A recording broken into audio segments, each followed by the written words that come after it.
Ambassador Andrew Young makes a return trip to Memphis to celebrate the Church Health Center's 25th anniversary. New information in the Holly Bobo case. I'm Carrie Sanders. I'll bring you those details only on Action News 5 at 10. A disabled man was tossed out of a Midtown bar after his disability was mistaken for intoxication. A Midtown tattoo artist is back home recovering after a tragic motorcycle accident and talking only to Action News 5. Doctors had to amputate part of Joe Stamp's leg, and despite what he's been through, he's counting his blessings for the many people helping him and his family get through a difficult time. It's been phenomenal.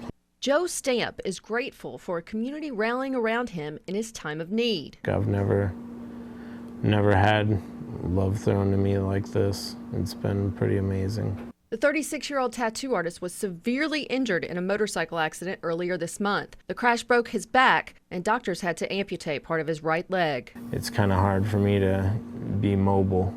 Stamp will eventually be fitted for a prosthesis, but he has no insurance and no way to provide for his family.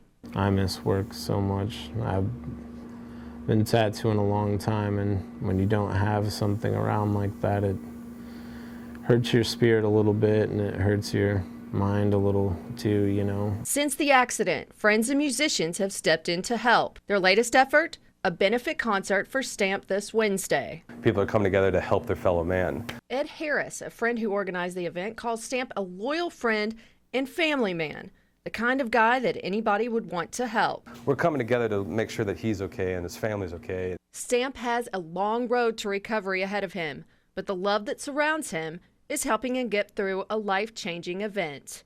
If I didn't have these guys, I wouldn't have nothing. The benefit concert for Joe Stamp will feature 11 bands, and thousands of dollars of donated items will be raffled off. The event is Wednesday, April 3rd, beginning at 8 p.m. at Newbies, located at 539 South Highland Street. Live in studio, Carrie Sanders, Action News 5. Marine Jacob Woolley may be gone, but he's certainly not forgotten in his hometown of Corinth, Mississippi. Tonight, for the first time, his family remembers their hero. Jacob had a light in his eyes that not many people had. Marine Corporal Jacob Woolley is being remembered by his family, not for the way he died, but for the way he lived. Woolley was shot and killed by a fellow Marine at Quantico, Virginia last week in an apparent murder-suicide. Woolley's nephew Nicholas has lost his hero. He was really fun, and he was very loving, and he played with me a lot. Woolley's sister Anna says he told his mother just days before his death that upon his completion of service in the Marines, he wanted to become a minister. Part of the reason that he wanted to join the military was because he thought that that would be a way to minister and reach people's lives other than just who he would see here in Corinth. To those that knew him best, Woolley was known as someone always willing to help anyone in need. He was just one of those people that if you looked lost, he was going to come to you. He was just that way. He was going to help you if he thought you needed it. Woolley's family is now relying on their faith and the outpouring of love they've received from his friends from all over the world to get them through this difficult time. I never knew that he touched so many lives. Anybody that knew him, anybody, knew that they were special when they left his company because he made you feel that way. A scholarship fund is being set up in Woolley's name at Mississippi State University. For more information on this, please go to our website, WMCTV.com. Reporting from Corinth, Mississippi, Carrie Sanders, Action News 5. A disabled man was tossed out of a Midtown bar after his disability was mistaken for intoxication. Brian Roper used to rely heavily on his communication skills to perform his duties as a former Germantown police chief. But now, after a series of strokes, Roper's ability to speak has been reduced to short sentences and drawing on a notepad. Last week, Roper went out to watch his beloved Memphis Tigers play basketball in the NCAA tournament at a Midtown bar. According to a police report, security guards at Jack Magoo's were forced to physically remove Roper when an employee could not understand his order and thought he was drunk, something Roper vehemently denies. You were sober. Oh, right. Police arrived. They found Roper on the curb outside Jack Magoo's with injuries, but say Roper denied medical treatment at the scene.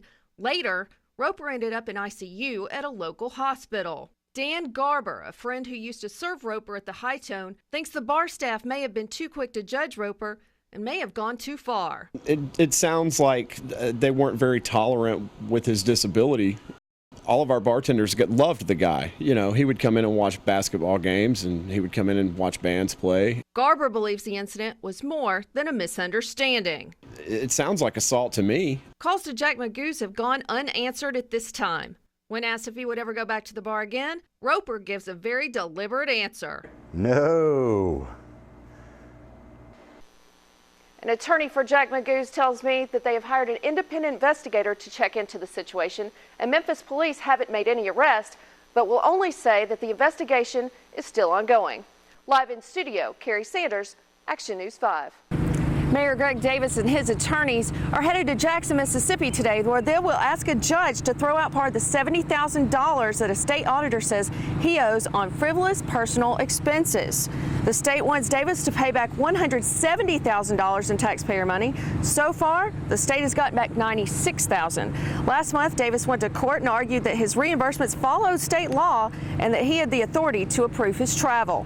Davis said he was not required to turn in any receipts for business-related expenses. Davis's attorneys say it will be hard to prove Davis's expenses since more than one employee had city-issued credit card.